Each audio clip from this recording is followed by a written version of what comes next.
సర్వేపల్లి నియోజకవర్గంలోని ముత్తుకూరు మేజర్ పంచాయతీ నిధులను మింగేశారంటూ వెలుగులోకి వచ్చిన నేపథ్యంలో క్షేత్రస్థాయిలో విచారించాలంటూ ముత్తుకూరు మేజర్ పంచాయతీ సర్పంచ్ బూదూరు లక్ష్మి కోరారు.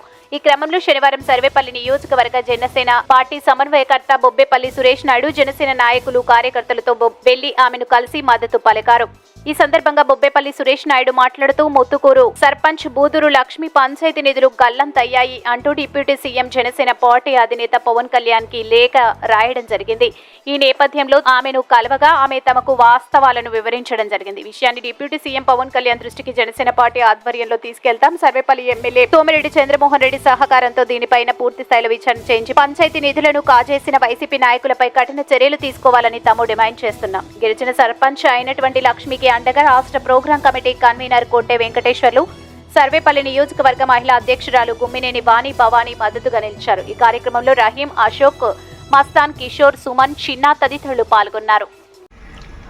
నా పేరు బొబ్బేపల్లి సురేష్ నాయుడు, సర్వేపల్లి నియోజకవర్గ సమన్వయకర్త. ఏదైతే గత 5 సంవత్సరాల పాటు వైసీపీ పాలనలో ఈ రాష్ట్రం అస్తవ్యస్తమైపోయి సర్వనాశనం అయిపోయినటువంటి పరిస్థితి మనం చూసాం. అదే టైంలో పంచాయతీ ప్రెసిడెంట్గా ఒక మహిళ కూడా ఆత్మహత్య చేసుకున్నటువంటి దాఖలాలు ఉన్నాయి. అయితే ఎన్డీఏ కూటమిలో భాగంగా ఇటీవల సర్వేపల్లి నియోజకవర్గంలోని ముత్తుకూరు మండలం మేజర్ పంచాయతీ నుంచి బూదూరు లక్ష్మి గారు ఏదైతే పంచాయతీ ప్రెసిడెంట్గా కొనసాగినప్పుడు ఇప్పుడు కూడా కొనసాగుతూ ఉంది.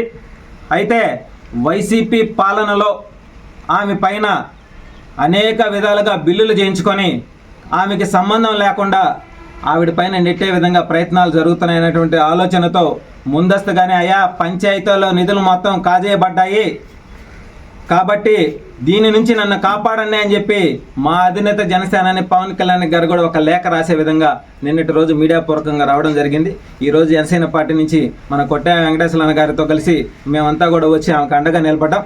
ఆమెకి ఏ ఇబ్బంది ఉన్నా సరే ఆమెతో పాటు మేము నడుస్తాం, ఆమెకు అండగా ఉంటామని చెప్పి ఈరోజు మీడియా పూర్వకంగా తెలియజేస్తూ ఏదైతే ఈ సర్వేపల్లి నియోజకవర్గాన్ని సర్వనాశనం చేసినటువంటి మాజీ వ్యవసాయ శాఖ మంత్రి కాకాని గోవర్ధన్ రెడ్డి, ఆయన అనుచరుడు విష్ణువర్ధన్ రెడ్డి, అదేవిధంగా వైస్ ప్రెసిడెంట్ ఈ మేజర్ పంచాయతీకి వైస్ ప్రెసిడెంట్ అనితా రెడ్డి, పైన చూస్తే పరదాల ముఖ్యమంత్రి జగన్ రెడ్డి, ఈ మీరు చూసారు ఈ వరుసగా ఈ పేర్లలో వెనుకున్నటువంటి ఈ డీలందరూ కూడా కలిసి ఒక గిరిజన మహిళ పంచాయతీ ప్రెసిడెంట్గా గ్రామానికి సేవ చేసుకోవాలనేటువంటి ఆలోచనతో అట్టడుగున ఉన్నటువంటి కులం నుంచి రిజర్వేషన్ పూర్వకంగా ఎన్నికైతే మీ హస్తగతాల్లో ఇలాంటి వాళ్ళు నలిగిపోవాల్సిందేనా?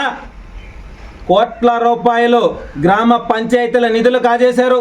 పంచాయతీల అభివృద్ధి లేదు, పంచాయతీలో బ్లీచింగ్ కూడా డబ్బులు లేనటువంటి పరిస్థితి. ఈ అవినీతి అక్రమాలన్నింటినీ కూడా మా అధినేత జనసేనాని పవన్ కళ్యాణ్ గారు పంచాయతీ శాఖని తీసుకున్నారు కాబట్టి అందులో ఉన్న బొక్కలని లెక్కలని అన్నిటి కూడా బయటికి తీసి మీకు తోలు తీసి దండెం మీద ఆరేసే విధంగా చర్యలు చేపడుతున్నారు. కాబట్టి ఈ పంచాయతీకి సంబంధించి మేము వచ్చాం, మేము చూసాం, మేము విన్నాం, ఆమెతో మాట్లాడాం. ఆ తల్లి నిజంగా ఆవేదన, భయము, మీరు చేసిన అవినీతి అక్రమాలకి ఇటువంటి కుటుంబాలు ఎన్ని బలైపోతున్నాయో అన్నిటిని కూడా మేము ఆదుకుంటాం, వాళ్ళందరికీ అండగా ఉంటాం. మొట్టమొదటిసారిగా ఎన్డీఏ కూటమిలో భాగంగా సర్వేపల్లి నియోజకవర్గంలో ముత్తుకూరు మేజర్ పంచాయతీ నుంచి ఒక పంచాయతీ ప్రెసిడెంట్ మహిళ, గిరిజన మహిళ ముందుకొచ్చి ధైర్యంగా నిలబడిందంటే రాష్ట్రంలో 175 నియోజకవర్గాల్లో కూడా పంచాయతీల్లో నిధులు కాజేయబడిన పంచాయతీ ప్రెసిడెంట్లందరూ కూడా అన్యాయం అయిపోకుండా మీరందరూ బయటికి రండి, మీకు మేమంతా అండగా ఉంటాం. అదేవిధంగా సర్వేపల్లి నియోజకవర్గంలోని 117 పంచాయతీల్లో కూడా కోట్ల రూపాయల అవినీతి జరిగింది కాబట్టి వాళ్ళందరూ కూడా ధైర్యంగా ముందుకు రండి, మీకు మేము అండగా ఉంటాం. ఈ అవినీతి అక్రమ పరిపాలన పోయింది, ఇప్పుడు ప్రజా పరిపాలన కొనసాగుతుంది కాబట్టి మన 117 పంచాయతీలు కూడా అభివృద్ధి చేసుకుంటాం. జనసేన పార్టీ మీ అందరికీ కూడా ఎప్పుడు అండగా ఉంటుంది.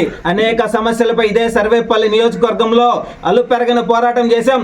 అవినీతి పరుడు, కోట్ల రూపాయలు దోచుకున్నటువంటి కాకాని గోవర్ధన్ రెడ్డి కావచ్చు, ఈ ముత్తుకూరు మండలాన్ని శాసించినటువంటి విష్ణువర్ధన్ రెడ్డి కావచ్చు, ఇలాంటి వాళ్ళందరికీ కూడా బుద్ధి చెప్పే విధంగా ఈ గ్రామాలన్నింటినీ కూడా మేము కాపాడుకుంటామని చెప్పి మీడియా పూర్వకంగా తెలియజేస్తూ